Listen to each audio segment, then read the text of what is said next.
Shalom Aleichem, la paracha Be'ezrat Hashem qui on lira ce Shabbat, elle s'appelle Parashat Kitavo.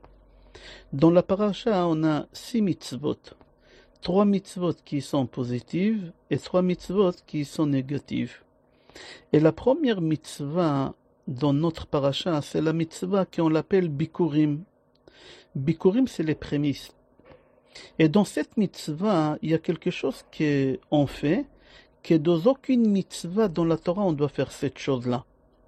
C'est quand tu fais cette mitzvah des bikurim, des prémices, tu les ramènes au Beth Amikdash, tu dois te prosterner. C'est marqué, V'inachto lifnei Adonai Elohecha, v'ishtachavita lifnei Adonai Elohecha. Tu vas te déposer devant Akadosh Baruch Hu et tu vas te prosterner devant Akadosh Baruch Hu. Qu'est-ce qui est bizarre dans cette mitzvah des prémices, qu'on doit se prosterner quand on fait cette mitzvah? Dans aucune mitzvah de la Torah, c'est marqué qu'il faut se prosterner. Et tout le cours, il va être sur cette mitzvah de prosterner. Et on va essayer de lier ça, Be'ezrat Hashem, à la tefila de Rosh Hashanah. Et après, on va revenir à la paracha et on fera un résumé. Et tout d'après le Sod. Il faut savoir que la tefila de Rosh Hashanah, elle est basée, quand je dis la tefila, c'est la Amida, du premier jour de Rosh Hashanah et du deuxième jour de Rosh Hashanah. Il y a là-bas 9 brachot.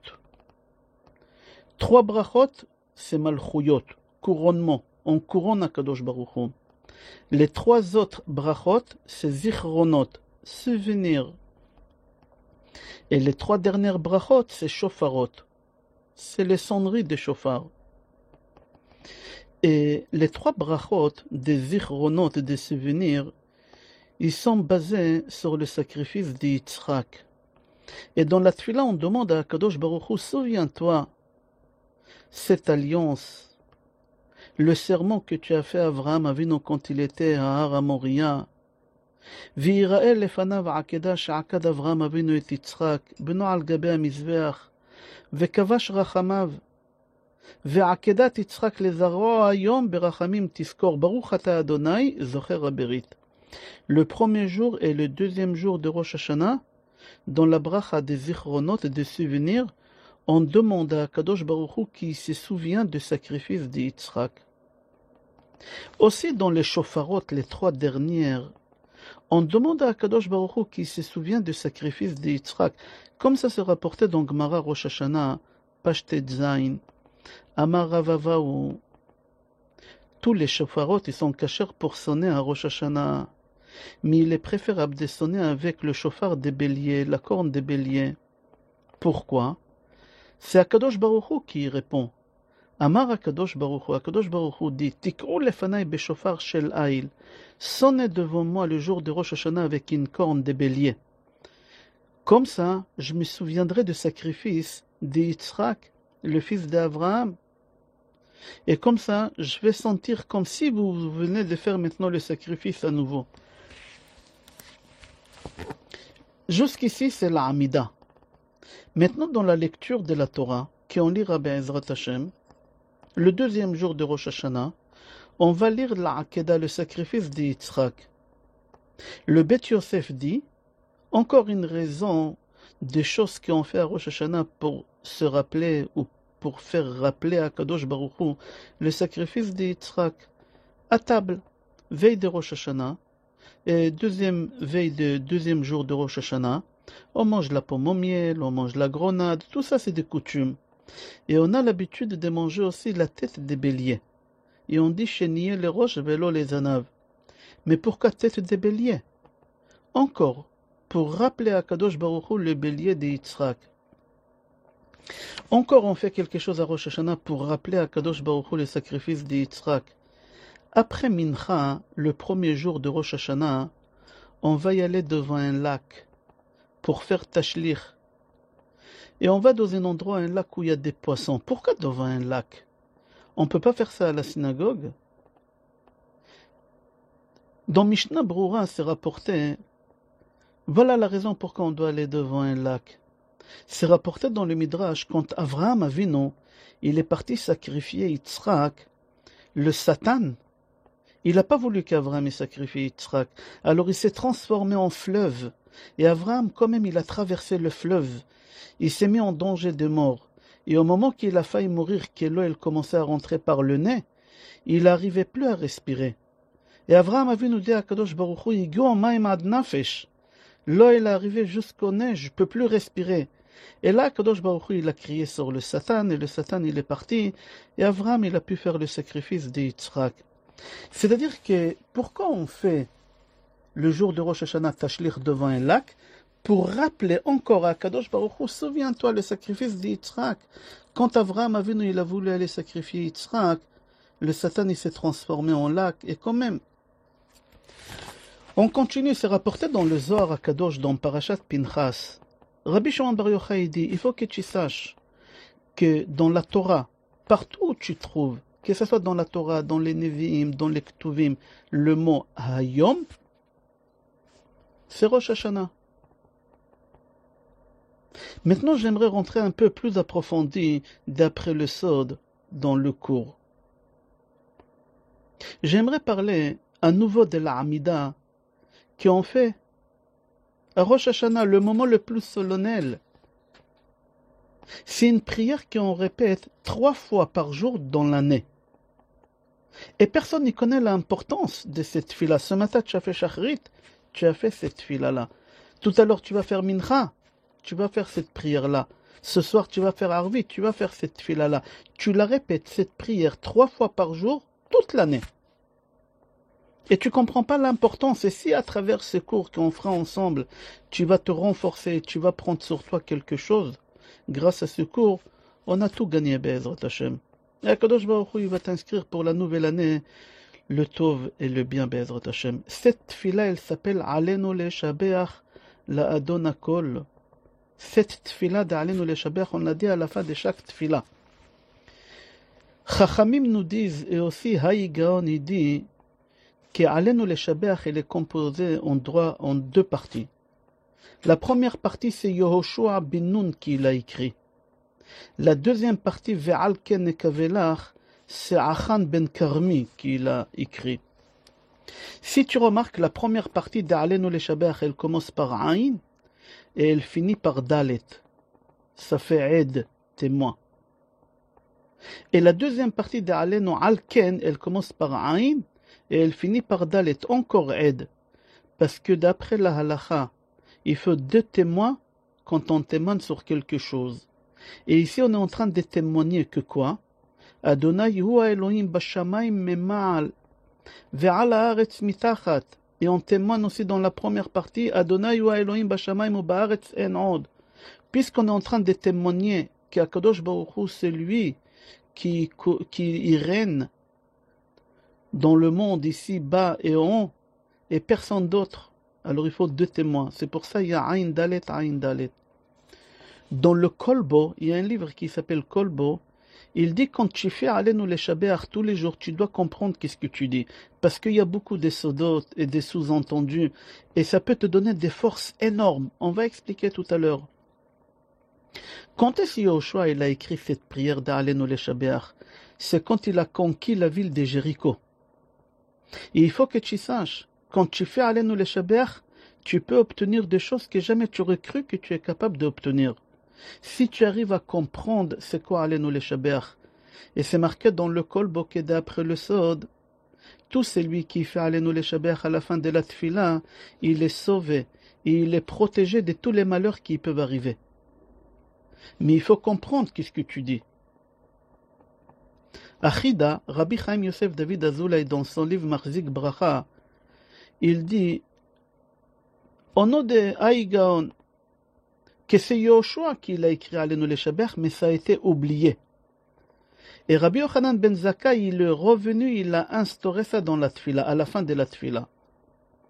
À Ria Kadosh, il dit, d'après le Sod, si tu vas avoir une protection, répète à la fin de chaque Tfila, avant de sortir de la synagogue, Alenu Leshabeach. Il faut comprendre pourquoi. Pourquoi, avant de sortir de la synagogue, la dernière prière que tu fais, c'est Alenu Leshabeach, d'après le Sod. Dans le Mishnah Brura, dans Siman Kuf Lamed Bet, il rapporte au nom de Maté Moshe que la tfila d'Alenu Leshabeach, il faut comprendre, il faut avoir une sueur, Pourquoi? Parce qu'au moment que tu dis Aleinu Leshaber, il faut que tu saches qu'Akadosh Baruch Hu, il vient à côté de toi quand tu dis Aleinu Leshaber, avec tous les malachim. Il vient avec 22 000 malachim. Et il écoute quand tu dis Aleinu Leshaber. Et quand tu finis de dire Aleinu Leshaber, tous les malachim disent à Hashem, Ashrei ha'am shekach lo, Ashrei ha'am she'Adonai Eloav. Tu imagines? Il y a des gens qui font Aleinu Leshaber dans la rue. Il y a des gens qui font Aleinu Leshaber dans la voiture. Il y a des gens qui font pas du tout Aleinu Leshaber. Aleinu Leshaber, c'est Yoshua qui l'a instauré au moment qu'il a conquis la ville Jéricho. J'aimerais savoir quel rapport il y a entre la ville Jéricho et Rosh Hashanah. Si on a fait rentrer la tfila d'Aleinu Leshaber, qu'elle a un lien avec la ville de Jéricho, en plein Amida de Rosh Hashanah, c'est-à-dire qu'il y a un lien entre Jéricho et Rosh Hashanah. La simple raison, la réponse est que quoi? Que comment Yoshua il a conquis la ville de Jéricho? C'était que des miracles, parce que c'était des grands sorciers. Et la seule façon de pouvoir enlever toute la sorcellerie, c'était à travers la sonnerie de chauffard. Et c'est marqué que Yoshua, ça lui a pris 7 jours pour conquérir la ville de Jéricho. Le premier jour, il a encerclé la ville de Jéricho, et ils ont sonné le chauffard une seule fois. Le deuxième jour, ils ont sonné le chauffard en encerclant la ville 2 fois. Troisième jour, 3 fois avec le chauffard. Quatrième jour, 4 fois. Jusqu'au 7e jour, que c'était Shabbat, ils ont encerclé la ville de Jéricho 7 fois, et ils ont sonné avec 7 chauffarotes, 7 kohanim, ils ont sonné avec 7 chauffarotes, et le muraille de Jéricho, il est tombé par miracle. C'est-à-dire que pour pouvoir conquérir la ville de Jéricho, c'était à travers le chauffard. Et le travail qu'on fait à Rosh Hashanah aussi, c'est à travers le chauffard. Venez, on va revenir à la tfila d'Aleinu Leshaber. Tu vas apprendre des choses, peut-être que tu connais. Il faut savoir qu'Aleinu Leshaber, pas tout le temps on le fait à la fin de la tfila. Viens, on va voir quelques communautés, on ne va pas attarder sur ça. Par exemple, chez les Thémanim, les Yéménites, quand ils font Arvit et Mincha Smuchin, ensemble en même temps, ils font Arvit et tout de suite après, pardon, d'abord ils font Mincha et tout de suite après Arvit. Alors quand ils finissent Mincha, ils font pas Aleinu Leshaber. Ils font Mincha, Lamnatseach et tout de suite ils attaquent Arvit. Les Thémanim, ils font pas Aleinu Leshaber entre les deux. Seulement à la fin de Arvit, ils font Aleinu Leshaber. Pourquoi? Le Rambam, il parle pas du tout d'Aleinu Leshaber. Je referme la parenthèse. Les Ashkenazim, ils font pas Aleinu Leshaber pendant tout Kippour. C'est-à-dire, ils commencent Shachrit, ils finissent Moussaf, pas Aleinu Leshaber. Ils finissent Mincha, pas Aleinu Leshaber. Ils finissent Ne'ila, pas Aleinu Leshaber. Seulement à Arvit, de la sortie de Kippour, ils font Aleinu Leshaber. Pourquoi? Nous, les Sfaradim, on ne fait pas Aleinu Leshaber quand on a Shachrit et Moussaf. Que ce soit Shabbat, on fait Shachrit, on ne fait pas Aleinu. On attaque Moussaf. Quand c'est Rosh Chodesh, on fait Shachrit et on fait le Moussaf de Rosh Chodesh et après on fait Aleinu Leshaber. La question, je répète, je dis, pourquoi on ne fait pas Aleinu Leshaber tout le temps? Chez les Thémanim, quand on fait Mincha Arvit, on fait seulement après Arvit. Chez les Ashkenazim, à Kippour, uniquement avant de sortir de la synagogue. Pour la simple raison, le Beit Hadash dit qu'Aleinu Leshaber, c'est une prière qu'elle t'accompagne quand tu sors dans la rue. Tu ne peux pas sortir de la synagogue sans dire Aleinu Leshaber. Alors les Thémanim, ils font pas entre Mincha et Arvit Aleinu Leshaber pour la simple raison qu'ils vont pas sortir. Ils ont fini Mincha, ils attaquent Arvit, ils ont fini Arvit, ils vont sortir, alors ils font Aleinu Leshaber. Les Ashkenazim, pendant toute la journée de Kippour, ils sortent pas de la synagogue. Alors ils font pas Aleinu Leshaber. Seulement avant de sortir, à la sortie de Kippour, ils vont faire Aleinu Leshaber. Nous les Sfaradim, on fait pas Aleinu Leshaber entre Shachrit et Moussaf. Pourquoi? Parce qu'on ne sort pas de la synagogue. Quand on finira Moussaf, on sortira. Alors après Moussaf, on va faire Aleinu Leshaber. Le Beit Hadash dit, c'est-à-dire qu'Aleinu Leshaber, c'est une prière qui t'accompagne pendant toute ta journée. Avraham Avinu, quand il est parti sacrifier Yitzhak, quand il arrive devant le Har Hamoria, il dit à Ishmael et à Eliezer, Nishtachava venashuva alechem. Nishtachava, on va se prosterner. Il faut comprendre pourquoi Avraham Avinu, il appelle la Akedah se prosterner. Quand on fait Aleinu Leshaber, c'est Anachnu Koreim ou Mishtachavim ou Modim. On se prosterne, c'est quoi ces sodotes-là? Gemara Rosh Hashanah, page Yud Amud Bet dit, Berosh Hashanah nifkeda Sarah. À Rosh Hashanah, Sarah elle est tombée enceinte. À Rosh Hashanah, Rachel elle est tombée enceinte. À Rosh Hashanah, Chana elle est tombée enceinte. À Rosh Hashanah, Yosef il est sorti de la prison. À Rosh Hashanah, l'esclavage en Égypte, après 210 ans d'esclavage, il a stoppé à Rosh Hashanah. Mais on est sorti d'Égypte à Nissan, mais l'esclavage il a arrêté à Rosh Hashanah. Puisque Sarah elle est tombée enceinte à Rosh Hashanah, c'est pour ça, le premier jour de Rosh Hashanah, on lit dans la lecture de la paracha, Ve'Hashem pakad et Sarah ka'asher diber. Chana elle est tombée enceinte à Rosh Hashanah, c'est pour cela on va lire la Haftara de la naissance d'Ishmoël Hanavi, le fils de Chana. Et si tu observes bien dans la Haftara de Shmuel, c'est rapporté là-bas 3 fois se prosterner. Vaishtachavu sham l'Adonai, c'est une fois. Deuxième fois, Ala me'iro miyamim yamima li ishtachavot. Deuxième fois. Troisième fois, Vayashkimu baboker vaishtachu. Pourquoi on répète à Rosh Hashanah autant de ishtachavaya, ishtachavaya? Il y a une halakha dans Maran Shulchan Aruch qui a des gens qui ont l'habitude de faire la tefila de Rosh Hashanah et de Yom Kippour accroupis. C'est se prosterner toute la journée accroupi. Pourquoi? Pourquoi on fait beaucoup de choses et on répète beaucoup de fois le mot ishtachavaya, ishtachavaya, se prosterner, et toute la tefila on fait accroupi? Il faut savoir quand Caïn il a tué Hevel, Caïn il avait peur qu'on le tue. Il a demandé à Kadosh Baruch Hu une protection. C'est rapporté 4 avis dans le Midrash, quelle protection Hachem il lui a donné. Mais moi j'aimerais prendre un seul avis parmi les 4, qu'à Kadosh Baruch Hu il a donné un chien à Caïn pour le protéger. C'est bizarre, Hachem il donne à Caïn un chien pour le protéger. Pourquoi? C'est marqué dans le livre Maor Sheba Torah, c'est étonnant, un chien. Tu sais, il y a Perek Shira. Dans Perek Shira, il y a là-bas tous les animaux qui chantent. Le chien aussi, il chante à Hachem. Et là, tu vas comprendre pourquoi Hachem il lui a donné un chien. Le chien, qu'est-ce qu'il chante à Hachem? Qu'est-ce qu'il prie? Le chien, il dit, Bo, nishtachave, nichrea, nivrecha, lifne Adonai, oseno. C'est pas marqué le chien en singulier. Comme tous les animaux, c'est marqué en singulier. Ici, c'est marqué Klavim Maem Omrim, les chiens en pluriel.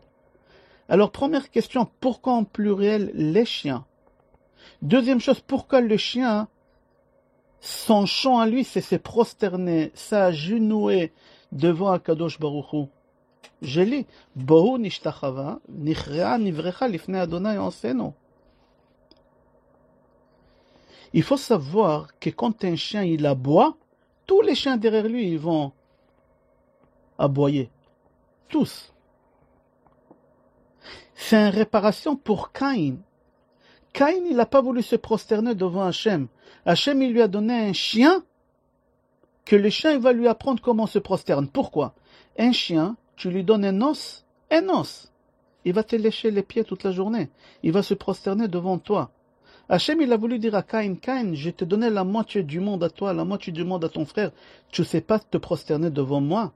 Tu me fais des sacrifices, tu me ramènes. Mina shitim, shitim c'est la poubelle, tu me ramènes de la poubelle. Hachem, il lui a donné un chien pour qu'il apprenne comment on dit merci. Un chien, tu lui donnes un os toute la journée, il va risquer sa vie pour toi. Qu'est-ce qui veut dire le mot en hébreu kelev? Kulolev. Un chien, chaque mot en hébreu, il a une signification. Chatoul, chitul. C'est le seul animal qui cache ses besoins. Chamor, chomer, arié, ira. Chaque animal, il a une signification. C'est pas comme ça qu'ils ont le nom. C'est rapporté dans Gemara Baba Kama, page Tetzain, Amoud Aleph, que si quelqu'un ne se prosterne pas dans la Hamida quand on dit Modim anachnu lach, si tu te prosternes pas, après 7 ans que la personne elle est morte, sa colonne vertébrale elle va se transformer en serpent et elle va quitter la tombe. Pourquoi après 7 ans? Pour la simple raison qu'un serpent, il ramène un enfant au monde une fois tous les 7 ans. Alors celui-là qui ne s'est pas prosterné, qui n'a pas rendu sa colonne vertébrale comme un serpent, alors Akadosh Baruch Hu lui dit, je te laisse tranquille pendant 7 ans. Et après 7 ans, ta colonne vertébrale qui n'a pas voulu se prosterner devant moi, elle va se transformer en serpent et tu ne vas pas ressusciter. Parce que celui qui meurt sans la colonne vertébrale, c'est-à-dire qu'il n'a pas l'os loose, il ne pourra pas se réveiller après. Pourquoi un serpent? Parce que le serpent, il n'a pas voulu se prosterner. Il n'a pas voulu se prosterner devant Hachem. On va expliquer tout à l'heure. Viens écouter une histoire que j'ai racontée déjà l'année dernière, alors on va la faire très très vite. Je te donne les références, si tu veux, tu regardes en détail toute l'histoire, elle est longue et une belle histoire. C'est donc Gemara Kiddushin, Pach Chaftet Amud Bet, là-bas la Gemara elle raconte qu'Abaye, à côté de sa synagogue, il avait un démon. Et chaque fois quand quelqu'un venait à la synagogue, le démon il l'a attaqué. Et Abaye, il n'était pas aussi fort d'éliminer les démons. Un jour, il a entendu que Rav Acha Bar Yaakov, il arrive chez lui. Et il a dit à ses élèves, on va faire en sorte qu'il va dormir la nuit à la synagogue. Au milieu de la nuit, le démon, il va venir. Et Rav Acha Bar Yaakov, il est fort, il va l'éliminer.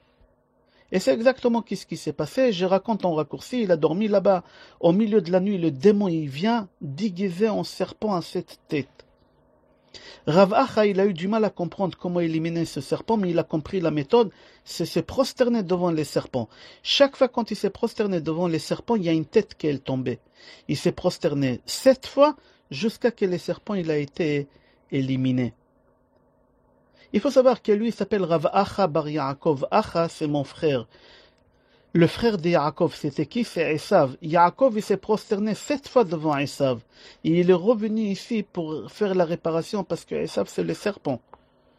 Yaakov, quand il s'est prosterné devant son frère Esav, il a dit Yesh li Rav Achi.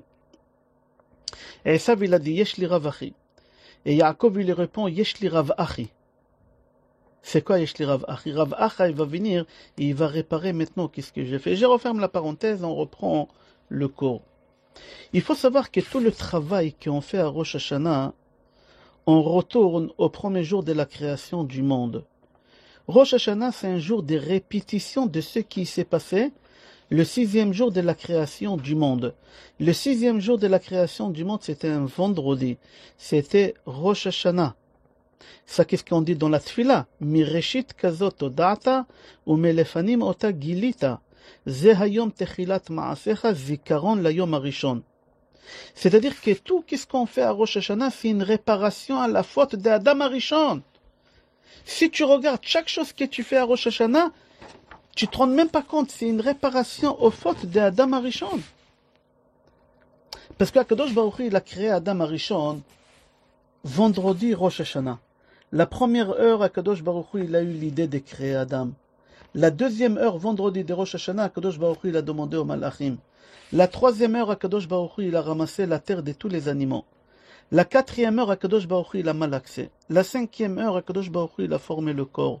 La 6e heure du 6e jour de la création, que c'était Rosh Hashanah, Akadosh Baruch Hu, il a formé le corps.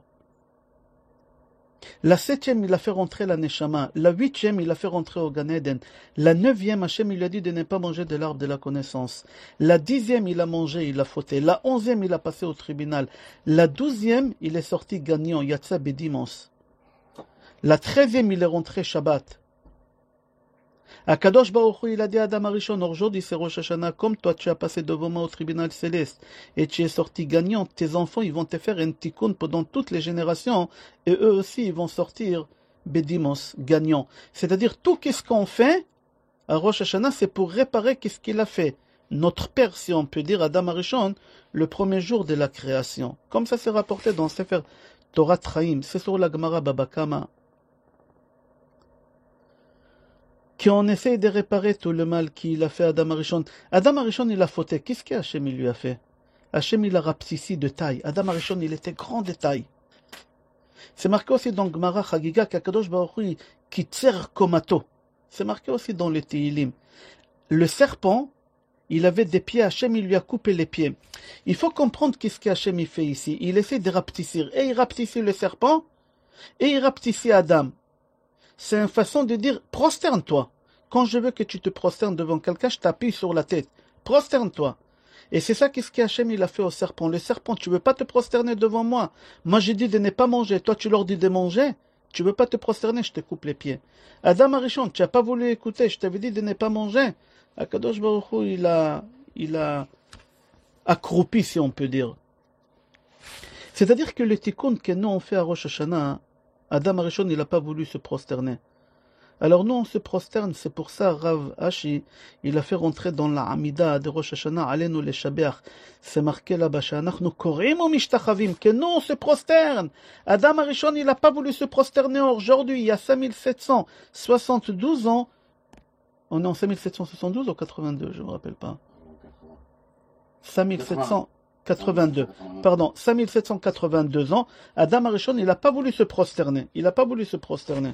Alors nous, on se prosterne 5782 ans après, nous, on se prosterne devant Akadosh Baruch Hu. Alors quand on se prosterne, on élimine le Satan, on élimine le serpent. C'est ça qu'est-ce qui fait Rav Acha Bar Yaakov dans l'histoire qu'on a racontée, qui se prosterne devant les serpents, il est en train de l'éliminer. Maintenant on comprend, allez-nous les Shabeach, cette prière, combien elle est importante. Quand tu l'as dit à Kadosh Baruch Hu, il descend à la synagogue, Shachrit, Mincha, Arvit, tous les jours, pendant toute l'année, avec 22 malachim, il t'écoute. Il t'écoute comment tu es en train de réparer. C'est marqué dans la allez-nous les Shabeach, Veyada'ata hayom, c'est quoi Hayom? Tu te rappelles au début du cours, on a dit, au nom de Zohar HaKadosh, dans Parashat Pinchas, tous les endroits où c'est marqué dans le Tanakh Hayom, Rosh Hashanah. Rosh Hashanah. C'est-à-dire, chaque fois quand tu fais Alenu les Shabeach, tu fais le tikkun d'Adam Arishon à Rosh Hashanah, la faute qu'il a fait. Venez, on va revenir à notre cours. À notre parashat, Parashat Kitavo. On a dit au début du cours qu'il n'y a aucune mitzvah parmi les 613 mitzvot de la Torah que tu dois te prosterner quand tu fais cette mitzvah. Uniquement la mitzvah dans notre parasha qu'on va lire Be'ezrat Hashem dans Bikurim, on va se prosterner. Abraham Avinu, quand il est parti sacrifier son fils Yitzhak, le Satan il lui a dit n'y fais pas cette chose-là. N'y fais pas cette chose, Hachem il va te... Tu as mal compris, Hachem il va te tuer, Hachem il t'a dit que de cet enfant tu auras tous les descendants. C'est-à-dire que le Satan, il dit à Abraham Avinu de ne pas se prosterner. Abraham Avinu lui dit, toi tu me dis de ne pas me prosterner, oui, moi je vais aller me prosterner. Ça qu'est-ce qu'il dit Abraham Avinu à Eliezer et à Ishmaël? Nelcha atkon nishtachave, je vais me prosterner venashuva alechem. Je me prosterne, je m'accoupris devant Kadosh Baruch Hu. C'est-à-dire que le yesod des tfilot qu'on fait à Rosh Hashanah, c'est le sacrifice d'Yitzhak. Pourquoi le sacrifice d'Yitzhak? Parce que le sacrifice d'Yitzhak, il est basé sur se prosterner. La réparation de Rosh Hashanah, c'est de prosterner. Pourquoi Kadosh Baruch Hu, il a donné un chien, Caïn? Le chien, il dit, dans le chant, regarde dans le chant, Bo'u nishtachave nichre'a nivrecha lifnei Adonai osenu.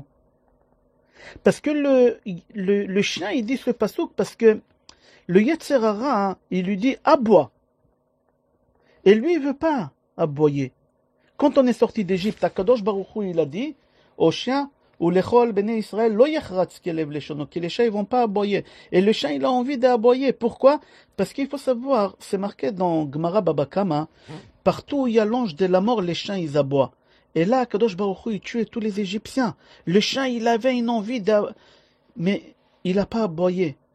Et en plus, il a vu tous les bnei Israël, c'est marqué au maklotam beyadam. Tous les bnei Israël, ils ont sorti avec des bâtons dans la main. Un chien, quand il voit quelqu'un avec un bâton, il a peur, il aboie. Et quand même, ils n'ont pas aboyé. Le chien, il s'est prosterné, il s'est accroupi devant Kadosh Baruch Hu. Il n'a pas voulu écouter le Yetzer Hara qui lui dit qu'il faut aboyer. Il écoute à Kadosh Baruch Hu. C'est pour ça le chien, il a eu le mérite de dire ce pasuk-là, Nelchan nichre'a nivrecha lifnei Adonai Elohenu. Rav Kanievski Shlita, dans son livre Perek Bashir, il ramène au nom de Zohar HaKadosh qu'un chien, tu lui donnes un os, toute la journée, il va te lâcher les bottes. Pourquoi? Parce qu'il a reçu un os. C'est quoi un os? Le chien, il dit à Caïn, moi j'ai reçu un os et je lèche les bottes de mon maître. Toi, Kadosh Baruch Hu, il t'a tout donné. Comment tu t'accroupis pas devant un chien? Et où la reconnaissance? Et où la reconnaissance? Accroupis-toi devant Akadosh Baruch Hu. Toi qui Akadosh Baruch Hu t'a donné les prémices dans notre paracha, tu es obligé d'aller au Beth Amikdash, t'accroupir devant Akadosh Baruch Hu. C'est pour ça c'est la seule mitzvah.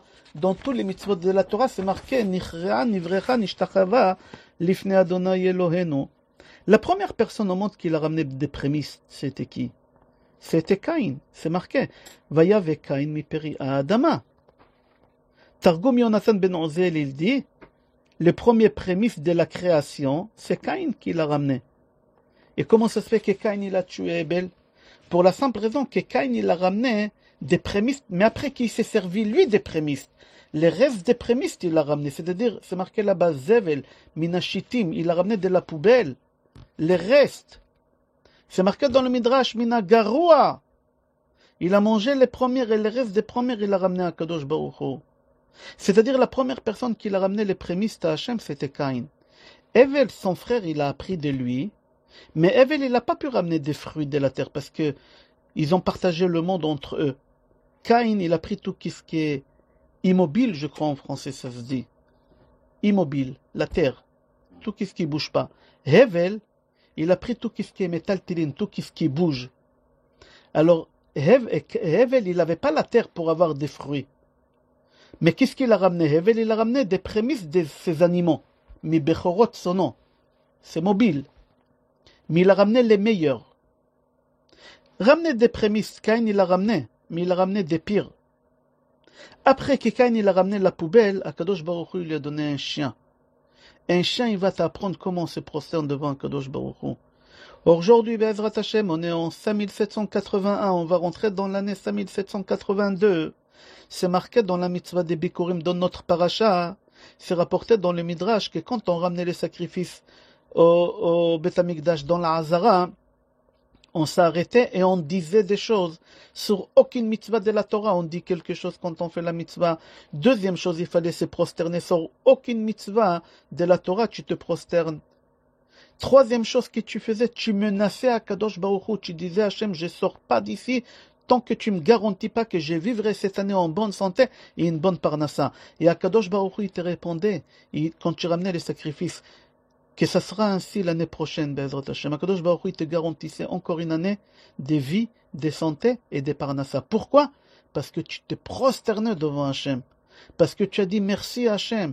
Quand tu te prosternes devant Hashem, quand tu dis merci à Hashem, tu as la vie assurée. Akadosh Baruch Hu te donne la vie assurée, la parnassa, la santé, Be'ezrat Hashem. C'est ça le travail de Rosh Hashanah, Be'ezrat Hashem. Je te souhaite bracha ve'atzlacha, besorot tovot et kol tov.